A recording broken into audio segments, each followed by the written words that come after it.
jàngat ci affaire bi mooy que dafa am bon il y a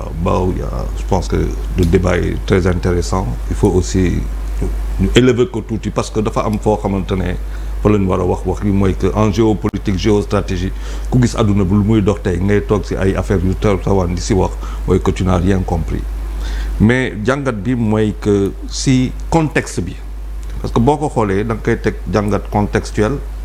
nga def jàngat juridique communicationnel bu ñu xoolee ci contexte bi c'est vrai que c'est sans commune mesure par exemple ak 2008 2009 2010 buy président Macky Sall di wër parce que réseaux sociaux yi fu ñu toll woon ça n'a rien à voir avec aujourd'hui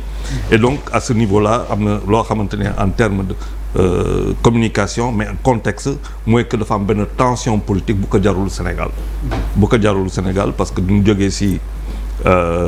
local cette année ñëw ci législative et nous sommes toujours sous tension politique nga xamante ne am na leneen lu ñuy vivre à l'Assemblée nationale par rapport quasiment à une parité entre ce qui était lu mu tudd et qui ne l'est plus une majorité absolue qui devient une majorité relative ak loo xamante ne mun na nekk majorité donc les questions se règlent à l'Assemblée nationale et nit ñi dinañ ci xam dara quand bien même que am na ay mécanismes yoo xamante ne mun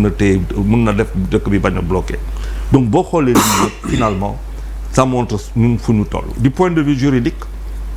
am na lu ko réglé c'est vrai qu'il y a la constitution mais l'article le code pénal en ses articles 10 96 am na loo xamante ne de 1978 concernant l'article 10 janvier 78 am na lu mu wax te dëkk dañ koy encadrer bu fekkente ne da nga nekk ci ay lu mu tudd ci ay cortège am na lu ñu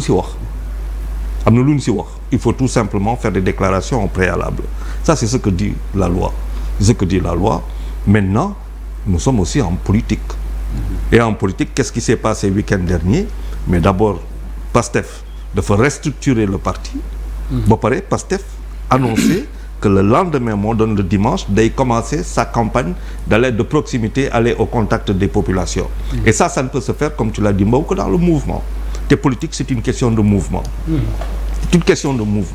léegi est-ce que PASTEF a pris les préalables di dem en cortège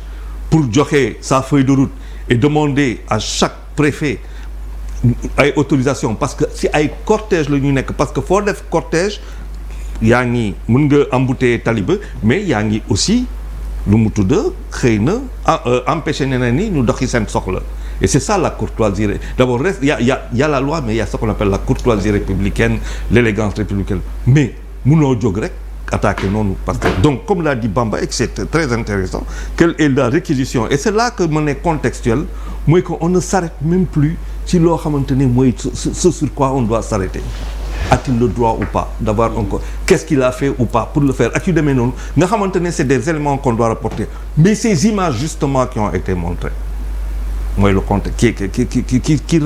qui nous rend encore beaucoup plus fragile notre démocratie pas seulement notre cohésion même à la limite beaucoup plus fragile et qui montre tout le danger devant lequel nous sommes parce que tout simplement il y a une telle tension politique boo xamante ne dañ ko installer ci dëkk bi te mu ngi génn grandissante boo toogee xool tey comment les discours deviennent de plus en plus véhéments par rapport par exemple à l'APR par rapport à la troisième candidature où on dit il faut que ça soit comment dire le Conseil constitutionnel qui tranche cette question-là alors que il y a eu un discours boo xamante ne dañ ko teg ci kaw table bi wax ak sénégalais yi pour mën a dem à la quête d'un deuxième mandat en 2019 da ngay toog nga xool nga ni mais c'est pourquoi les Sénégalais quelques années auparavant en 2012 ils s'étaient retournés pour exactement la même chose dañu dëpp affaire bi rek mais c'est exactement la même chose 2007 Abdoulaye Wade 2012 pour un troisième mandat on a fait 2012 2019 2024 ñu bëgg c'est exactement la même chose c'est exactement les mêmes ambitions quand bien même que Abdoulaye Wade c'est au dernier virage la ko wax et on a vu ce que ça a apporté mais est-ce que tey Sénégal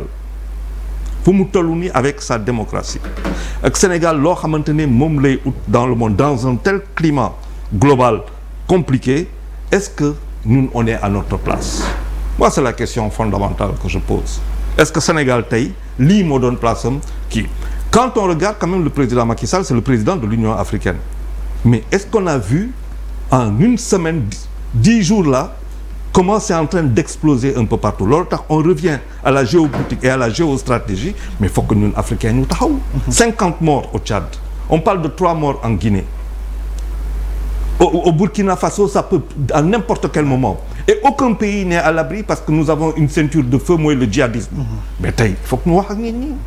et les Sénégalais c'est vrai que ils peuvent attendre le Conseil constitutionnel mais est-ce que Sénégal mérite ça est-ce que c'est une démocratie foo la toll ba Sénégalais yi wala xaaraat dina mat sur un Conseil constitutionnel qui a quand même dit aux Sénégalais en 2016 le peuple qui est dans le préambule de la Constitution au-dessus de la Constitution le Conseil constitutionnel lui dit il ne vous appartient pas de voter dans un référendum moi ce Conseil constitutionnel j'en ai fini avec lui depuis 2016 il a rien compris l'avis sur le problème du mandat. Exactement. Ouais, lui il a compris. Ouais. Mais alors moi je n'ai rien compris. Voilà donc lui c'est pour ça que je dis. Rapidement ñu mën a comprendre effectivement. lu mu wax dafa leer dama ne. Le peuple est au-dessus de la Constitution nous sommes d'accord. Oui. En 2016 il y a eu un référendum auquel a été convié le peuple. N'avait-il pas le droit justement parce qu'il est au-dessus de la Constitution de se prononcer sur la diminution d'un mandat de 7 à 5 ans. Un avis a été préféré au choix du peuple. Non, je suis pas d'accord. C'est pas ce que le Conseil a dit. Oui, mais bon. Non, le Conseil a jamais dit ça. Voilà, là le Conseil constitutionnel en 2016 désordre a dit. On est en train de désordre. De façon très claire et nette